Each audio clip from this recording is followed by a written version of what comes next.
नमस्कार फ्रेंड्स, आप देख रहे हैं राजू का एस्ट्रोलॉजी। आज हम बात करने वाले हैं अनाथ योग व अनिकेत योग के बारे में।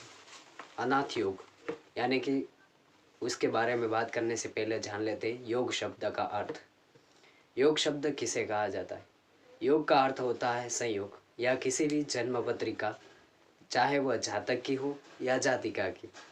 उसमें आप देख रहे हैं कि अन्य प्रकार यानी कि एक व्यक्ति की जो जन्म पत्रिका में योग बनता है वह दूसरे व्यक्ति की जन्म पत्रिका में वह योग नहीं पाया जाता, क्योंकि उसका कारण होता है हमारे कर्म।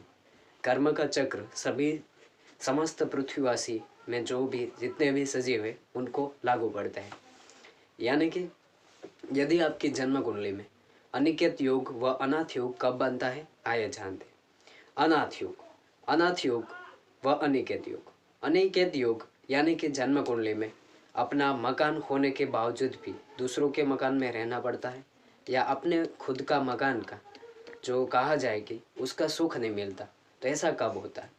तो उसका हम अपनी जन्म पत्रिका का विश्लेषण करते हैं, तब देखते हैं कि जब भी जन्म पत्रिका में चारों भाव होते हैं, यानी कि चतुर्थ भाव में जब भी हमारा चतुर्थ भाव पाप पीड़ित या देखा जाए तो सूर्य राहु केतु अशुभ स्थिति में हो जन्म पत्रिका में, यानी कि चतुर्थ भाव होता है उसमें शनि, देखा जाए तो राहु केतु या सूर्य जैसे ग्रह हमें पीड़ित यानी कि पीड़ित करता है। यदि जन्म कुंडली में आप देख रहे हैं कि चतुर्थ भाव और चतुर्थेश पीड़ित हो, ऐसे जातक का यदि घर का होने यानी कि वह सुख का भाव भी कहा जाता है, और जहाँ से हमें हमारा जो यह जीवन है उसके जितने भी सुख पाए जाते हैं वह चतुर्थ भाव से ही एस्ट्रोलॉजी के अनुसार देखा जाता है। यदि चतुर्थ भाव का संबंध चतुर्थेश पीड़ित हो या 6, 8 एवं 12 भाव में से चतुर्थ भाव का संबंध होता है, तब हमें अनिकेत योग यानी कि हमारा खुद का मकान होने के बावजूद भी हम उसमें नहीं रह सकते। यदि आपकी जन्म पत्रिका में चतुर्थ भाव में शनि, गुरु, चंद्र एवं लग्नेश जैसे कोई ग्रह हो, और उसमें से कोई भी 2 ग्रह शुभ ग्रह या कहा जाए तो शुभ स्थिति में ना हो, जैसे शनि, गुरु, चंद्र और लग्नेश, इनमें से कोई भी 2 ग्रह शुभ स्थिति में ना हो या सभी अशुभ स्थिति में पाए जाए, तब हम उसे कहते हैं अनिकेत योग। अनिकेत योग के प्रभाव के कारण जातक को अपने घर यानी कि मकान का सुख नहीं मिल पाता है। वैसे तो उसका अपना घर होता ही नहीं, लेकिन कोई न कोई शुभ ग्रहों की दशा व अंतर्दशा या देखा जाए तो दूसरे अपने कर्मों के पूर्ण उदित होने के कारण ऐसे ऐसे जातकों का घर बन भी जाए तब भी उसको दूसरे यानी कि दूसरे के मकान में रहना पड़ता है, या भाड़े के मकान में भी रहना पड़ सकता है। या ऐसे जातक का घर होते हुए भी किसी भी लड़ाई झगड़े या जो कोर्ट कचहरी के चक्कर में उसका घर छीन जाता है या उसका सुख नहीं मिलता। तो ऐसा होने का कारण यानी कि ऐसे जातक यदि अनिकेत योग से आप पीड़ित हैं और आपकी जन्म पत्रिका में देख लीजिए कि चतुर्थ भाव में कहीं सूर्य, केतु एवं राहु जैसे ग्रह यानी कि पाप प्रभाव युक्त ग्रह नहीं है, यदि आपकी जन्म कुंडली में शुभ ग्रह जैसे कि देवगुरु बृहस्पति, शुक्र, बुध जैसे मंगल जैसे शुभ ग्रह विराजित है, तो आपको अवश्य ही मकान एवं दूसरे अधिक जो पृथ्वी में पाए जाने वाले सभी सुख आपको मिल जाते हैं।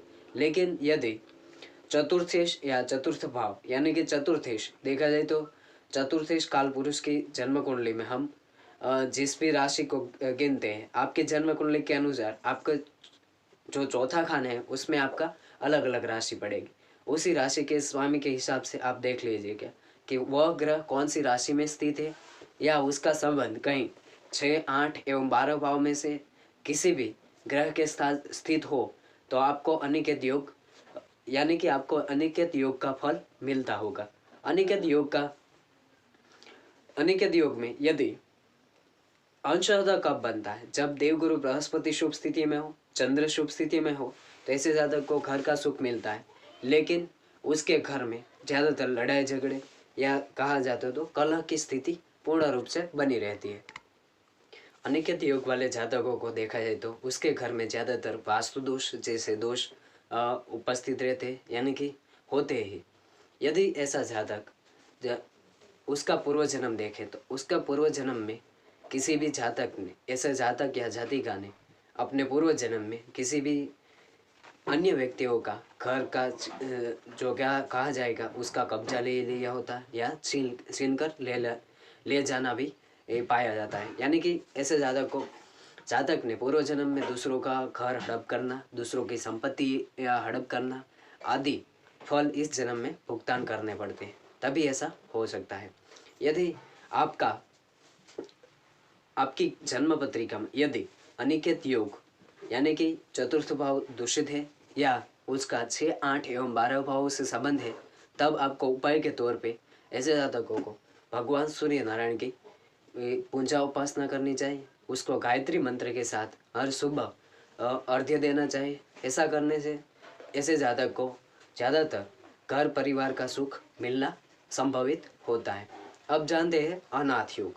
जैसे अनाथ योग आजकल भारतवर्ष यानी कि भारतवर्ष एवं दूसरे देशों में भी ज़्यादातर बालक अनाथ हो जाते हैं। उसका कारण यह होता है कि किसी भी जातक एवं जातिका की जन्म पत्रिका देखी जाए तो चतुर्थ भाव माता का सुख का भी भाव कहा जाता है।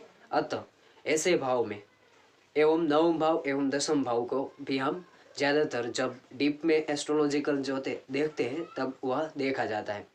या उनके अधिपति यानी कि चतुर्थ, नवम एवं दशम के अधिपति पीड़ित होते हैं या अस्त होकर बैठे हैं या बलि नहीं होते, एवं सूर्य और चंद्र जैसे ग्रह भी अस्त या पाप प्रभाव में होते हैं, तब देखा जाएगा कि ऐसे जातक अनाथ होता है। ज्योतिष में चंद्रमा को माँ की उपाधि दी गई और सूर्य को पिता की उपाधि दी गई। अतः सूर्य एवं चंद्र का अस्त यानी कि देखा है तो पाप प्रभाव में होना, बलि न होना और अपना प्रभाव अच्छी तरह से न दे पाना ऐसे जातक को अनाथ योग की ओर ले जाता है। यदि अनाथ योग बनता है तब जातक अपने बाल्यावस्था या बचपन में ही माता या पिता की परस्ती जो देखा जाता है, जो उसका सुख मिलना चाहिए वह नहीं मिलता। अतः ऐसे जातक को उनसे दूर रहना पड़ता है या उसके माता पिता उसे छोड़कर चले जाते हैं। जैसे कि आजकल हम देख रहे हैं कि अनाथाश्रम बच्चों से भरा पड़ा हुआ, क्योंकि ऐसे जातक ने पूर्व जन्म की बात की जाए तो माता पिता गुरु जैसे आदरणीय व्यक्तियों की अवहेलना करना उसको भुगतान करना पड़ता है। अनाथ योग में यदि देवगुरु बृहस्पति केंद्र में है या शुभ स्थिति में है, जैसे कि धनु राशि होगी या अपनी मीन राशि में स्वराशिस्थ होकर बैठा है, तो ऐसे जातक को अनाथ होने के बावजूद भी कोई ऐसा व्यक्ति उसे सपोर्ट करता है जो पिता तुल्य उसको सुख देता है।